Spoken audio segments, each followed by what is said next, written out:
At doon ho sa aking paghahanap ng aking sasabihin, nagsimula pa nung linggo kung saan kaya ako tumawag ng totoo ay yan ang isa sa dahilan. Naghahanap ako kung anong aking sasabihin sa lugar ng Moro. At doon ho ay dalawang salita ang aking daladala. Yung una ay covenant. The God that we serve is a covenant God. Kaya ng misis ko, bakit ayaw kang mag-focus kung ano yung pinaghahanap ka? At doon sa aking paghahanap ay nabuksan ko yung ating January lesson kung saan ang message doon ay our God is a covenant God. Sabihin niyo ang lahat, our God is a covenant God. Our God is a covenant God. Tamang-tama naman, yung Miyerkules, sila may picture na yung bahaghari ay nandun sa kanilang ulunan habang sila ho ay nagpapakuha ng mga picture. Sila ay nilang ligaya, sila ay sumisigaw ng reward. Kaya ako yun ay nung Pang-Webes, nakuha ko na ho yung picture noon, pero hindi ko na-present yung Miyerkules sa Makamot. Ako'y naglaro-laro lamang ng Miyerkules sa Makamot. Ang ibig sabihin, ang Diyos na ating pinaglilingkuran ay siya ay nakikipagtipan sa buhay ng bawat isa sa atin. At pag sinabi niya ang Diyos ay nakikipagtipan, ibig sabihin noon ay sagot ka ng Diyos. Sabi mo siyang sagot ka ng Diyos. Sa totoo lang, noong Friday, may kulang pa ako doon sa doon sa panghulog sa L300. Pagpin ko pa ng 5,000. Kung sa pangan message ko, nakakompleto ka na ba? At may crusade na ulit. Sa kulang pa. Minsan gabi niyaya ko si Jared. Jared, tara. Tayo ay maghahanap ng pera. At kami naghanap ng pera. At nakakita kami ng pera. Sabi sa akin, 100,000 yun na. Kaya nasagot ko, ano yung 5,000. God is good. Amen.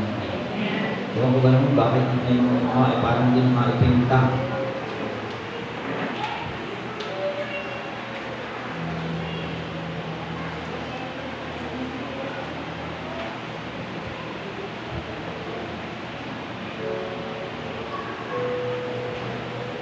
Hindi mo kumiti. May sumasakit buwa.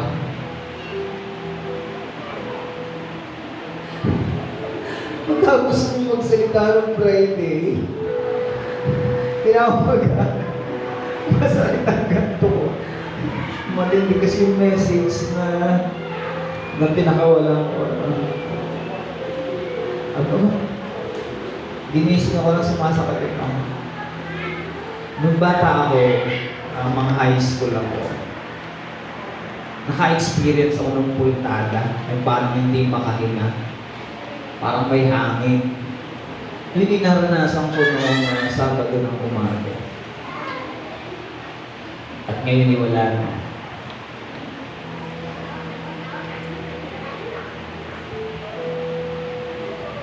Kaya sabi ko, parang gusto ko magpahinga. Makapag-join kaya. Ganun ba man? Tayo na lang muna sa isang linggo ng enjoy. Magtingin na lang naman.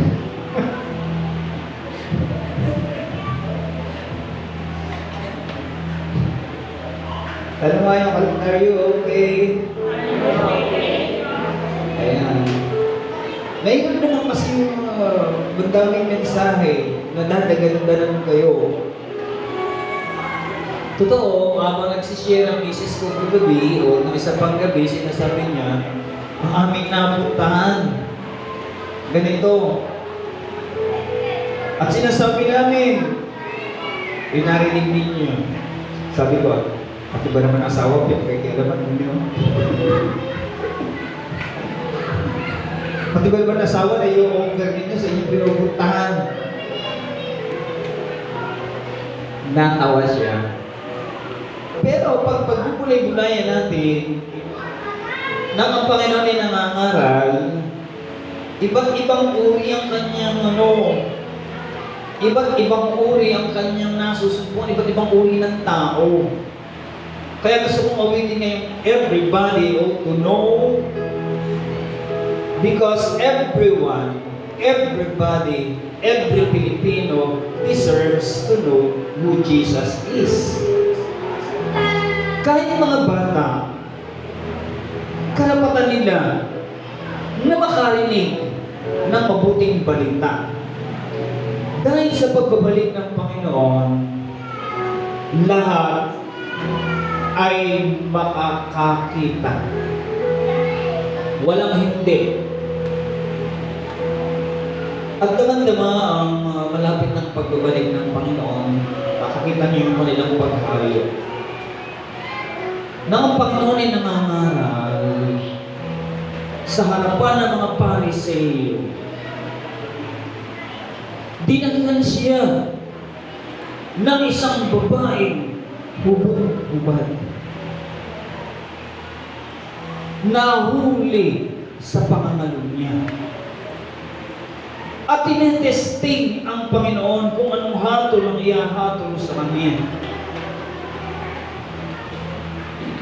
Pinagmamasdan ng Panginoon kung anong ibibigay niyang hatol sa babaeng nangangalo niya. Alam pa ninyo sa kanilang kasulatan, pag nahuli ang isang babaeng nangangalo niya, alam niyo ba ang ginagawa? Binabato hanggang sa matabunan ng bato ang babaeng nangangalo niya. Kaya kung si Jesus, kung ang Panginoon ay magsasalita base sa kasulatan, sasabihin ng Panginoon, magsidampot kayo ng bato at batuhin ninyo hanggang sa siya'y mamatay. Dahil yun ang nasusulat. Subalit, ang Panginoong Jesus, punong-puno ng kapamahalaan. Yun ang ikalawang salita na dinala ko doon. Authority. Ang Panginoong Jesus na punong-puno ng kapamahalaan, ang nagsabi, tumungo muna siya. Humingi muna siya ng salita sa Diyos.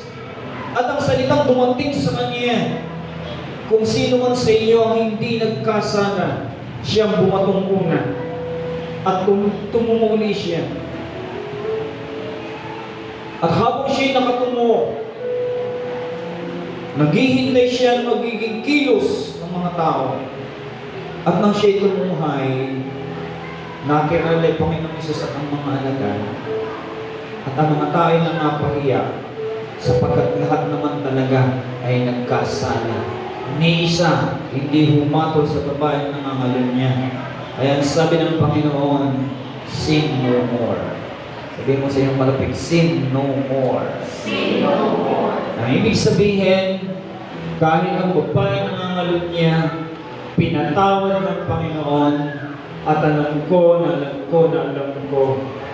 kahit ang babae niyon ay kakasamahin ng Panginoon sa kanyang muli pagbabalik. Purihin natin. Authority. Pag ako dito magsasalita, dahil kayo ay under the authority, the spiritual authority sa akin, ang dali ko magsalita.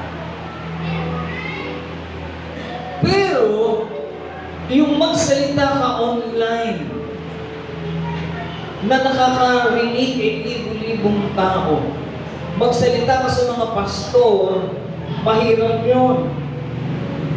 Lalo't wala kang authority magsalita, baka ikaw ay magkamali ng pagpapasya. Baka mamali ka ng sasabihin. bandang huli, ikaw ay mamatay o mapatay. Kaya yung authority na ibinibigay ng Diyos sa mga nagsasalita, sa mga humahayo, katulad nila, na kung ano ang kanilang masumpungang kaluluwa, anong uri ang kanilang masumpungang kaluluwa, kinakailangan sila'y maging sagot sa kanilang mga pangangailangan. At minsan hinahanap nila root cause, ay bakit nga naman ang buhay ay parang impyerno.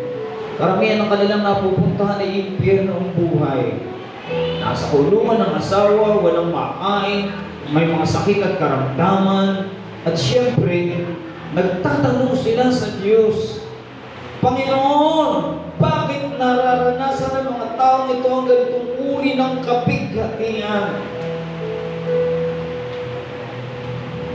And usually, sinasabi ng Panginoon, nangyari yan sa iyo upang maluwalhati ang ating Panginoong Yesu Kristo.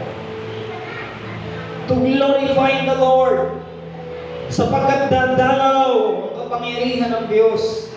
Susubuin ang mga lalaking babae na may kapamahalaan sa inyong lugar. At pagdating nila doon, ipakikita nila ang kapangyarihan ng Diyos. How will you know the true Christians? Natanong ko yan. Paano makikilala ang isang mananampalatayang totoo?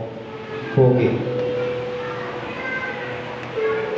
Paano nyo malalamang si Sister Corinne, si Brother Hiner ay mga totoong mananampalataya? Baka yan ay hidwang mananampalataya o mula ang propeta. Paano nyo malalaman? By their fruit you will know them. Sa pamamagitan ng kanilang mga bunga, makikilala nyo sila. Anong uring bunga? Tanong mo sa iyong kalapit, anong uring bunga mayroon ka? Fruitful in affliction. Dumadalaw sa mga taong hindi makakahinga. Dumadalaw sa mga taong walang-wala. Dumadalaw sa mga taong hindi magkaanak. Dumadalaw sa mga taong nasa bilangguan ng mga asawa. Sa kanilang pagdating, anong bunga ang kanilang daladala? At maririnig ninyo sa kanilang paghahayo, ang hindi magkaanak, matapos may dalangin, sa kanilang pagbalik, ang hindi magkaanak, mayroon ng anak. Iyan yung bungang sinasabi. At kung hindi nga lang may play yung ating mga video, yung sinasabi, nagpatotoo bago ako magsalita, si Brother Johnny, na sa kanilang paghayo, nakasumpong sila na nangangatog ang tuhod. Hindi makalakad. Matapos idalangin, tumigas ang tuhod, nakalakad parot parito, nakatakbo parot parito. Alam niyo, nakasama nila ako, talagang natuwa ako sa paghayo nila. Ang tatapang talaga. Magugulat ka. Ako'y nagugulat. Kung siguro ako ay nagtatrabaho sa natural world, maniwala ka, nasa lubong nila, sa kantang kalsada, talagang hindi nga dalangin. Ikaw matang hindi makakita sa pangalan ng Panginoon. Nasa kalsada yun. Nakakataas ang kamay noon. Sa buong tatapang. Walang edad, walang tao, walang uri ng taong tinitingnan. Kahit anong uri ng tao, kahit sa kalsada, kahit sa daan, talagang nakikita ko, grabe ang ginagawa nila. At totoo yung sinasabi nila. At ang nangyayari, nung makalakad na yung isang yun, ang nangyayari, yung mga kalapitbahay, nangagdala ng mga pasyente, at hindi na sila nakaalis doon, wala nang ginawa kundi nag-pray over na lamang sila sa lugar na yon, sapagkat mismo ang mga tao ay sumampalataya at sila mismo ang nangagdala ng mga may sakit at may karamdaman. Kaya doon lang sa lugar na yon, ang kanilang panananginan, doon pa lamang ay marami na ang naligtas. Purihin natin ang Panginoon. Hallelujah. And I am expectant that God will do greater things sa araw ng Friday. Sapagkat ito ay birthday ng ating Sister Ola. At sa isang taong ginawang pagsunod ng ating mga kapatid na humayo, ginawa ang kalooban ng Diyos.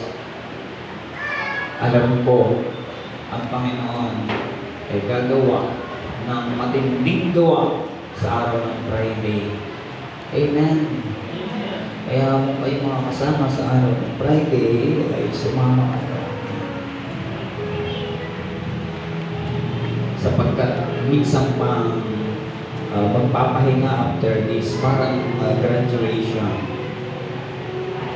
Siya kasi nagdulundaga na makakita ng bahaghari.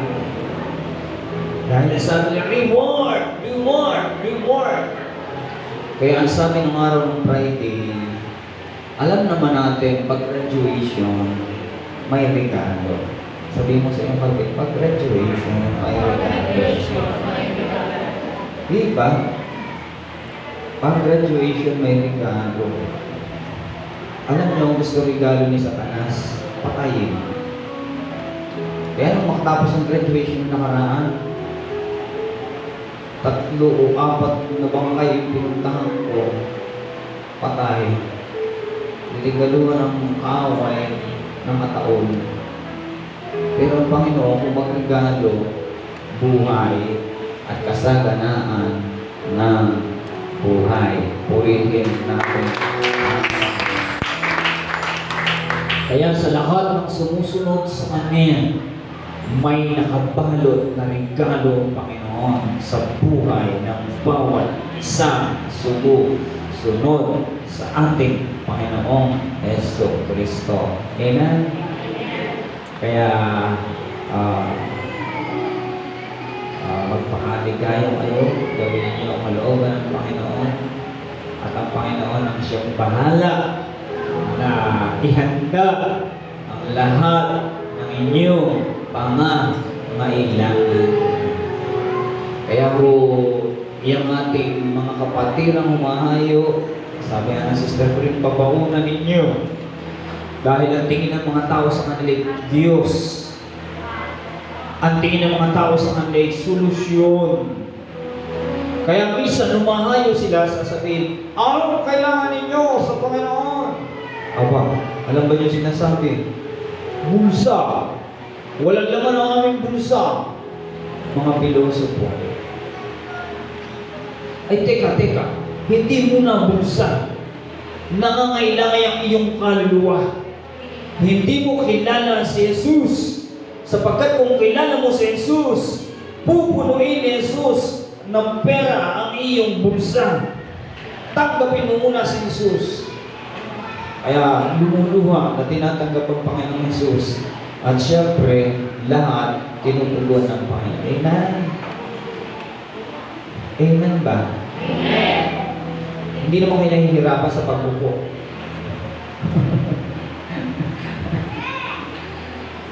Ano pa? Minsan ang Panginoon, nakakita na isang babae, umiigib.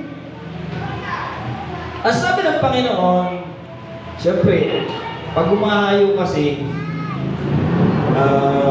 nag-iisip kung paano makapapasok ang salita ng Diyos. Ang tawag doon ay dumidiskarte.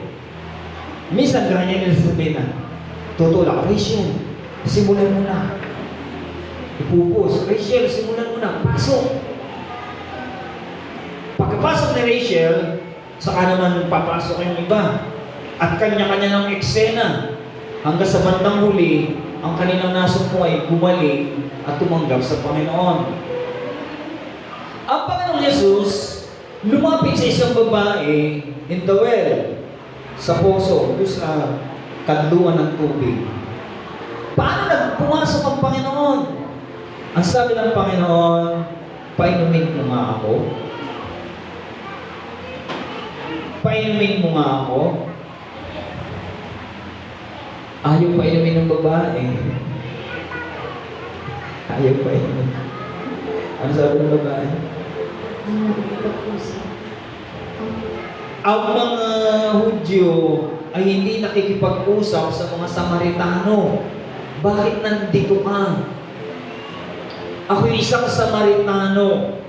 Ikaw ay isang Hudyo. Hindi nakikipag-usap ang mga Hudyo sa mga babaeng katulad ko.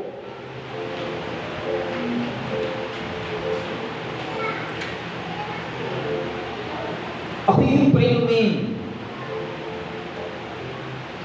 Ayaw bigyan. Hindi mo ba alam na ang tubig na yan ay nawawala ng... At ang tubig na pwede kong ibigay ay tubig ng buhay. Sabi ng babae, saan makukuha ng tubig na ganan? Samantalang itong balon na ito, ipinatayo pa ni Abraham. Lahat dito kumukuha ng inumin. Eh di wala kang dalang pangkadlo. Paano mo ko pa inumin yung tubig ng buhay na sinasabi mo? Dumidiskarte pa rin ang Panginoon, hindi makapasok. Ibig sabihin, nanlalaban yung babae. Pumasok na yung Panginoon. Anong tanong? Sinong asawa mo? Kaya talagang nagmamarites pala talaga, darling. Sinong asawa mo? Nanghuhuli kung paano papasok ang Panginoon. Pagsagot ng babae, wala akong asawa. Sabi ng Panginoon, ha? Di ba, tatlo ang iyong asawa at iba pa ang kinakasama mo? So, nakapasok ang Panginoon Jesus. Nagulat siya. Sino ka? Bakit alam mo ang buhay ko? At noon, napagtanto ng babaeng ito na ang kanyang kausap ay walang iba kundi ang Diyos, ang anak ng Diyos. At siya'y nagtatakbo at siya'y namalita na nasumpungan niya si Hesus Kristo na alam ang lahat ng bagay. Purihin natin ang Panginoon.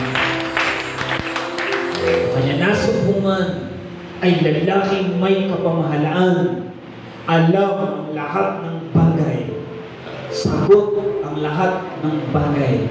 At pag nalaman natin ang Panginoong Hesus, siya ang solusyon sa lahat ng ating pangangailangan. Amen. Hallelujah. Kaya pati nga babae, gusto mo magkaasawa, nakakagulat pupunta sa isang babae, nasumpo nga si Bibi, gusto bang magkaasawa? Ano sasasabihin ng mga kumakain nito?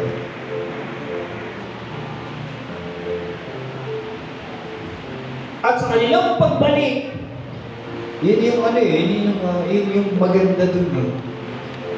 Pabalik nila, yung kanilang mga idinalangin at yung kanilang mga nai-offer, pagbabalik nila, lahat ng mga yun ay pinapangyayari ng Panginoon sa kanilang mga hinahayuan. Sapagkat ito nga kasi ay ito yung tinatawag na bunga, fruit. Sa pamamagitan ng kanilang mga bunga, makikilala ninyo sila.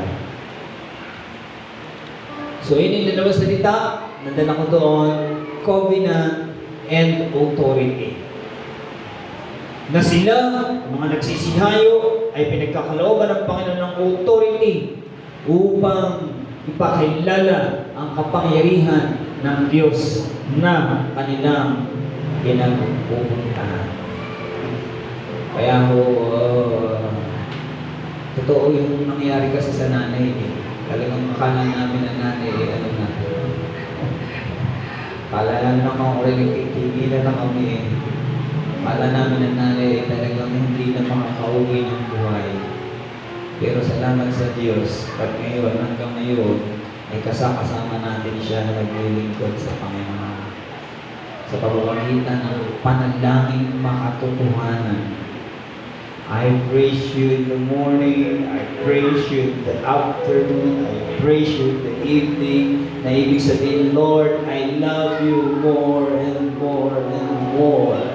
Huwag mo akong pabayaan na masadlak sa kahirapan, masadlak sa sakit at karamdaman. Huwag mo akong pabayaan na kunin ang kamatayan sapagkat ako ay naglilingkod sa iyo bilang Diyos na buhay. Amen? Ano ang karanasan ni Jose? Anong kabigatian ang kanyang naranasan? Ako'y nagkamali doon sa video na ihulog sa ilog yung nasabi ko. Dahil nakakakita siya ng pangitain na ang mga araw at bituin ay sumusunod sa kanya. Nakakita siya ng pangitain na yung mga nagtali ng uhay ay nakapalibot sa kanya, na lumuluhod sa kanya. At dahil dyan sa pangitain niya, nagaling sa kanya ang kanyang mga kapatid. At habang nagpapastol ang kanyang mga kapatid, pinadalhan lamang ng pagkain ng ama kay Jose, at ang may dala ng pagkain, nagkatuwa ng magkakapatid na sinasabi, ito na ang ating kapatid na ang tawag. Ito na ang ating kapatid na mapanaginipin. The dreamer. Joseph the dreamer. At naisip nila na siya'y patayin. Mabuti na lang dumating si Ruben, panganay sa kanila. At ang sabi ni Ruben, huwag natin siyang patayin. Mas mabuti pa, ihulog na lang natin sa balon. Iyon yung kanyang sinabi sapagkat plano ni Ruben na sa ating gabi ay kunin si Jose upang iligtas at iuwi. Ang nangyayari, umalis uli si Ruben. At nung wala na si Ruben, anong nangyayari? May dumaang negosyante, si Potifar, at ipinagbili si Jose. Kaya pagdating ni Ruben na ipagbili na si Jose, yung si Simeon yung pangalawa sa kanya, yun yung promotor. Pangalawa sa panganay na anak, promotor sa paggawa ng masama sa kay Jose. Kaya pagdating ni Ruben, wala na. Iyak na lamang.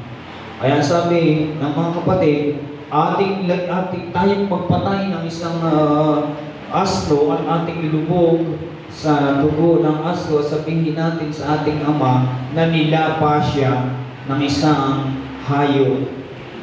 Ganon nila niloko si Jacob. Kaya ano ang nangyayari?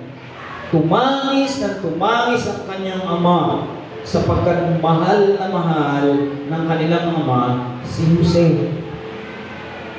Ganon ang kanyang naranasang kapighatian. Nakulong siya sa edad na 17. Sa atin sa Pilipinas, ilang taon bago makulong? May batas tayo. Naikukulong ba 17 is act? Ilang taon nang ikinukulong? 18? Pag 18 daw, pwede nang ikulong. Pero pag 17, hindi pa kinukulong. Si Joseph at the age of 17 ay naikulong dahil sa kasalanang hindi niya ginawa. Sapagkat dahil siya'y napakasipag sapagkat siya ay ginagawa niya may takot sa Diyos. Napagtiwalaan siya ni Potiphar na siyang mamahala sa kanyang buong bahay, sa mga bakal, sa tupa, sa lahat ng hayop, maging sa bahay nila.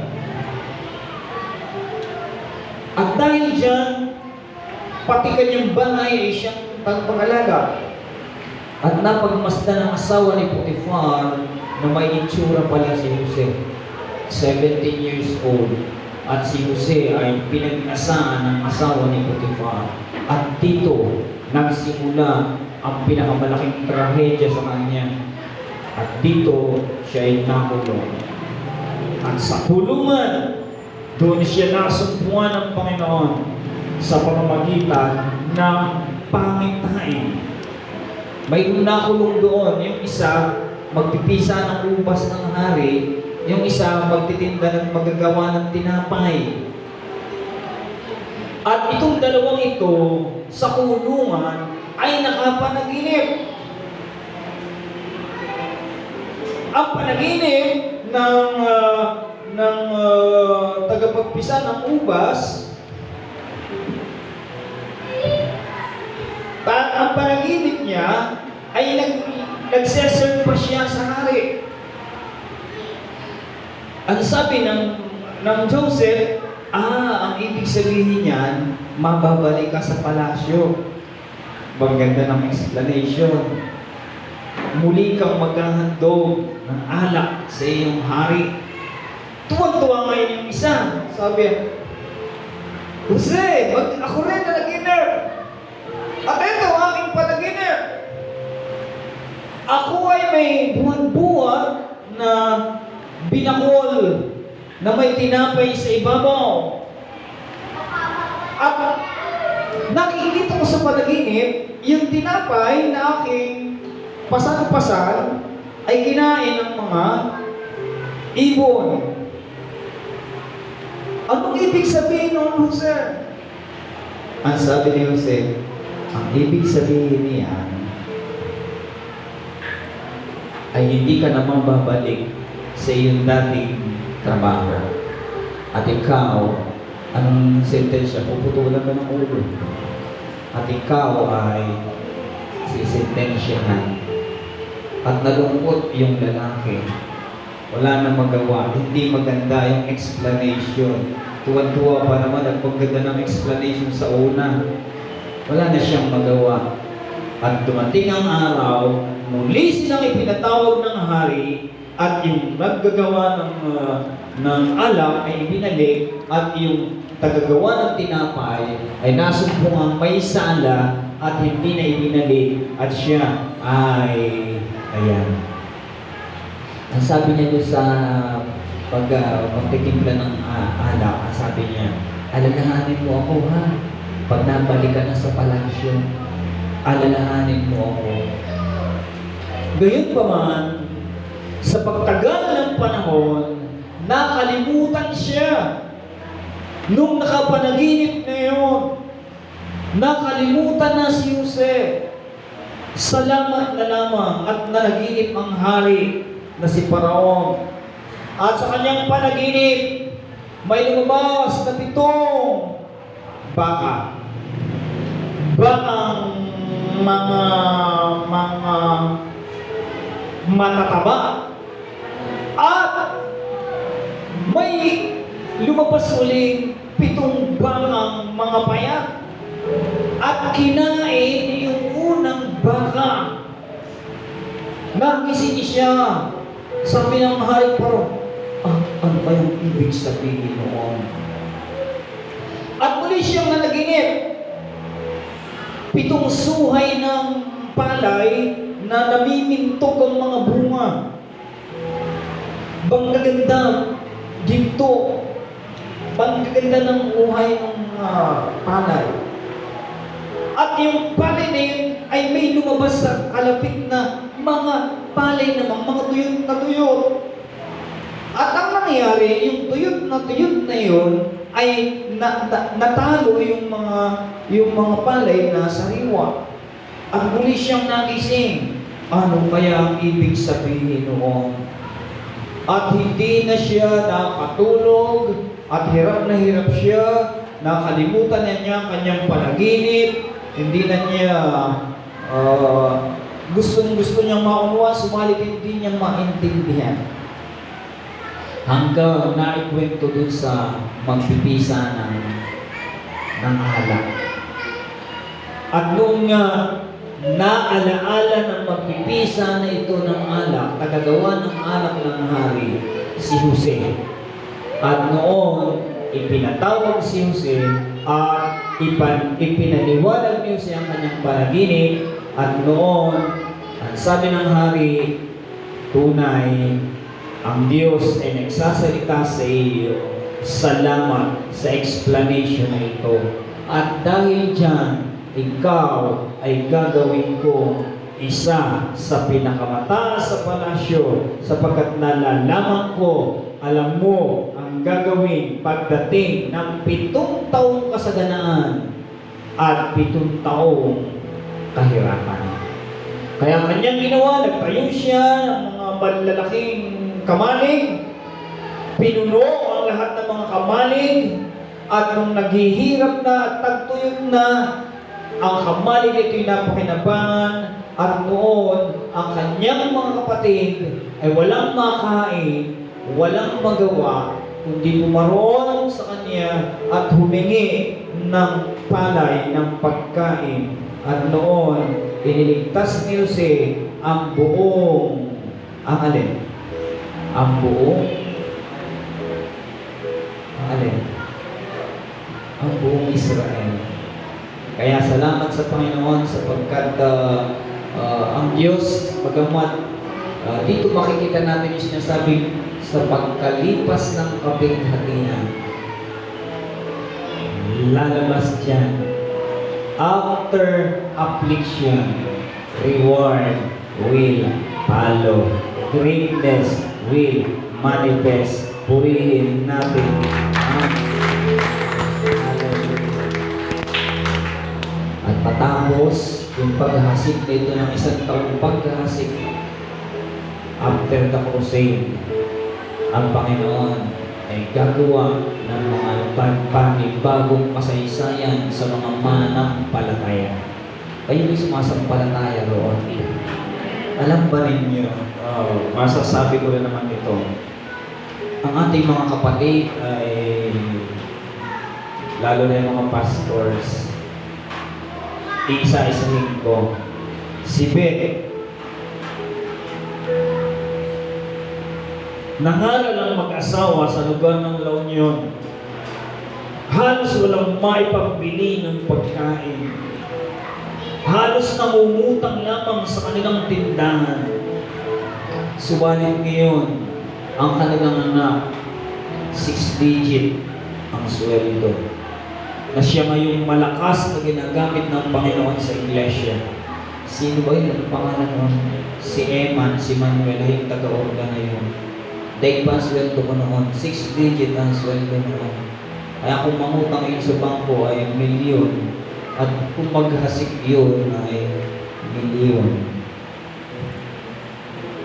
Diba? Si Pastora Sonia, na ang kanyang mga anak ay nag-aaral, pinagluluko ng mga estudyante, ng mga kaklase, sinasabi, saan nang gagaling ang inyong binabaon? Tingnan mo nga, tanong na yan. Saan nang gagaling ang inyong binabaon? Sasabihin naman nila Jedya, nila Paul, sa kataas-taas ng Diyos. Nagmamayari ng langit at ng lupa. Pero alam niyo, ibig sabihin ng mga taong yun sa offering, sa loan. Ngayon, si Paul, na magiging asawa ni Hannah, 6 digit din ang sweldo. Ganan ang ginagawa ng Diyos. May Peter pa, may Jan pa. Kaya si Pastora ay nakasusunod saan man dalahin ang gawain ng Panginoon. Kinukwento nga ng misis ko, dito mga manunugtog sa bangad, may mga ticket na papuntang Buruanga. Ay para namang hindi na tayo babalik sa Buruanga. May mga ticket na. Dahil maraming kapartner si Paul sa bangal na talagang nagtutoo sa Panginoon. Kaya ganun ang ginagawa ng Diyos. Sino ba? Lalayo pa tayo kay Sister Oculet. Nung pinagdudoktor yung kanilang anak, nung pinag-enroll na magpunta doon sa pinag-enrollan, nagtatanong din. Siyempre, doktor ang kinukuha. Anong trabaho mo, nanay? Pastora po. Anong trabaho mo ng asawa niyo? Pastor. Ay, paano po makapagtatapos sa yung dalawang anak na doktor? Bahala na po ang Panginoon. Ay, hindi naman kasi Panginoon ang kausap ko, ikaw. O, pirma dito. Pirma. Pirma na babayaran mo ang matrikula. Kaya naman si Sister Oculet, sa pangalan ng kataas-taasang Diyos, ikaw ay aking nilalagdaan. God will provide the tuition ng aking kambal na anak. Na ngayon, yung kambal na anak, alam naman natin, parehas doktor, parehas gardener, parehas na pinagpala ng Panginoon. Amen? Kaya, kayo naman, ay sumampalataya. Ano bang kalalagayan ninyo ngayon? Naku po, pag maririnig ninyo po totoo, nasundan kasi namin sina Parts eh. Talaga namang pag may sukuling 3 piso, yung pinauulan. Nasundan namin, hindi pa nagtatapos yung mga bata, kaya alam na namin ang kanilang patotoo. Na mga bata ay pinamimili. Bumili ka ng baboy, 1/4 kilo. Ito ang lista, 80 pesos. Sasabihin ng binibilan, 100 yan. Sabi po ng tatay ko, 80 pesos. Meron pesos si Birds. Sabi po ng tatay ko, ganun lang. Ay, talagang may mga bata kayo. O sige na nga, bawasan natin ng kaunti. At iyan ang, ganun sila. Ganun silang nabuhay sa pananampalataya. Alam ba yung batang ito? Habang ginagawa ang kalooban ng Panginoon, nagpapastol ng baka, sumuag ng baka, at muntik pang patayin si Emma. Muntik pang patayin ang kalaban ng kaaway. Habang nanakbo yung, basta umigsa ang batang ito. Subalit dahil nga may plano ang Diyos, ganung affliction yung kanyang naranasan. Subalit, tingnan ninyo, siyang ginagamit na malakas ng Panginoon upang i-provide ang pangangailangan. Purihin natin ang Panginoon. Kaya hindi tayo tumitingin sa itsura ninyo, sa kayamanan ninyo. Everybody ought to know Jesus. Kahit ganyan-ganyan si Kuya Art, hindi natin yan wine-welcome natin yan. Mali naman natin mali naman natin. Hindi natin tinitingnan. Nang bahira ng Panginoon, si David, ilang ba magkakapatid niya? Nang utusan ng Panginoon, si Elias, na bahiran ang magiging hari, nang pumunta, maraming magkakapatid eh. Makikisig na lalaki. Ang sabi ng Panginoon sa kanya, hindi siya.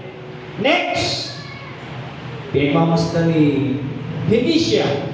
Next! Hindi pa rin siya. Naubos na yung anak, hindi pa. Wala rin yung babahiran. Kaya ang sabi ng lalaki ng Diyos, may anak pa ba, Elia? Bakit po? Wala sa kanila. Mayroon pa akong isang anak. Nasa nagpapastol. At nang tawagin, nakita siya pala ang pinipili na ating Panginoon bilang kasunod ni Saul na magiging hari. Purihin natin ang Panginoon.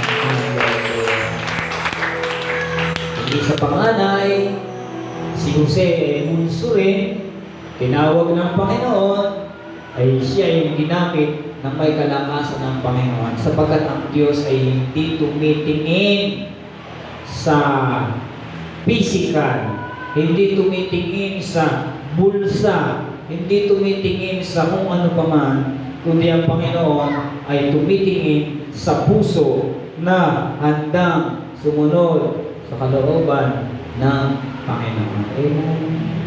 Sino kaya sa inyo ang magiging ang tawag natin doon, end time financer? Pagka kami humahayo, sasabihin sa amin, naku, narito si Brother Hiner, end time financer. Ay di, pupunta sa kainan. Alam na yung kainan ng kainan. Narito ang aming end time financer. Ganun din kami na Pipi, kami na Jerry. Kaya kainan, napunta kami doon sa second floor. Sa kina mayor ba yun? Ha? Ay di nagpwesto lang kami doon. Ayan, narito si Brother Hiner, Brother Pipi. Ortera na yun, ortera. Kaya nakakatuwa. Meron tayong pinantahan nanay, hindi ko alam kung sa Ilocos ba yun, na buwan ng November yun, biglang dumating yung bonus, nagkain na kami doon sa Jollibee. Saan ba lugar yun? Nakakatuwa. Na Diyos ay naghahanda ng mga tao na talaga namang sumusuporta sa gawain ng Panginoon. Kaya buhay na buhay sa amin dahil aming narinig sa aming magulang, pag may pangangailangan, may ihahanda ang Diyos. Pag may pangangailangan, may ihahanda ang Diyos. Kaya sa araw ng Biyernes, palista na ulit kayong lahat. Palista ulit kayong lahat.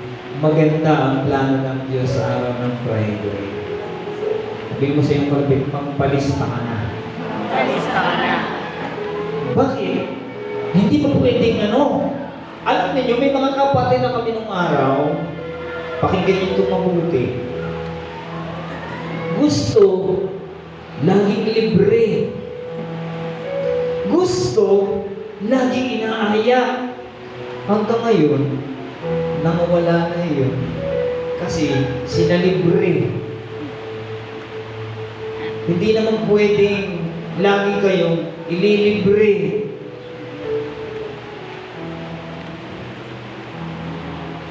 Mayroon pa nga nasa gitna ng kalsada tumilig yung sasakyan.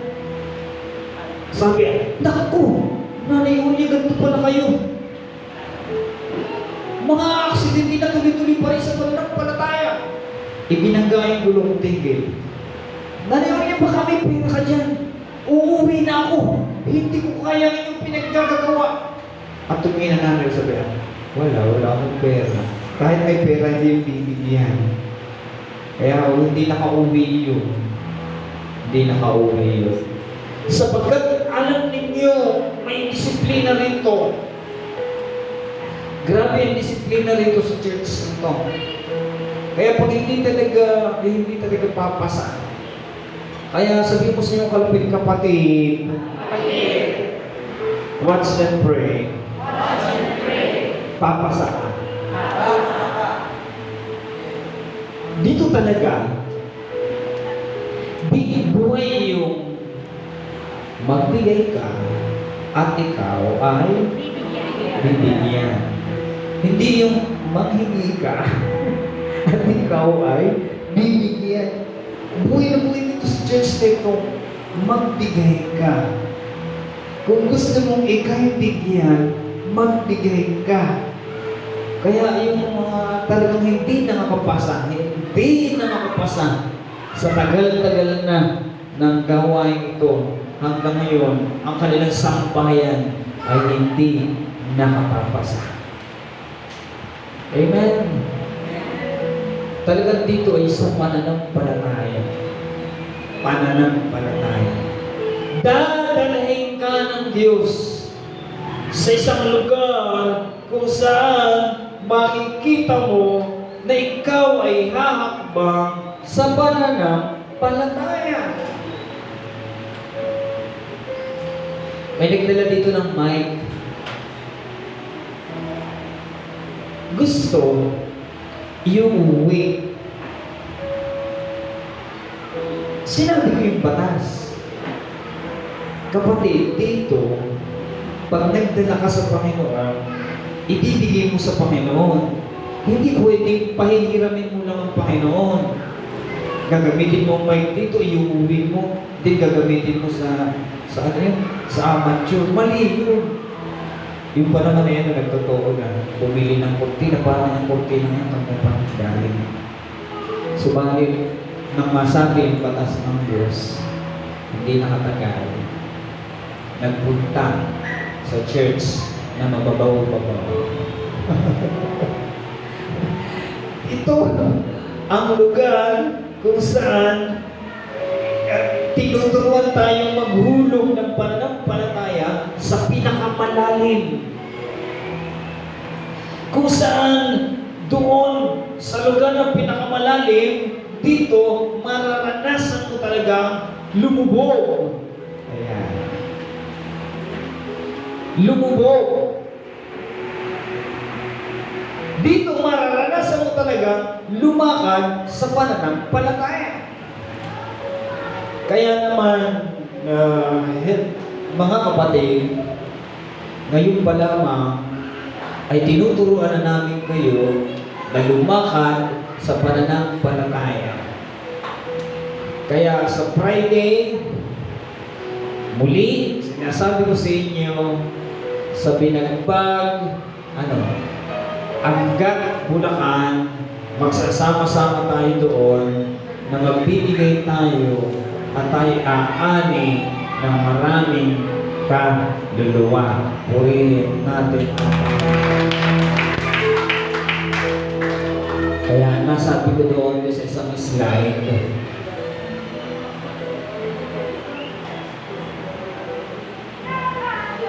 na lahat ng kapigatiang nararanasan ay sama-sama tayong papasan ng kapigatiang yan upang maranasan natin yung dakilang pagliligtas ng ating Panginoon. Amen.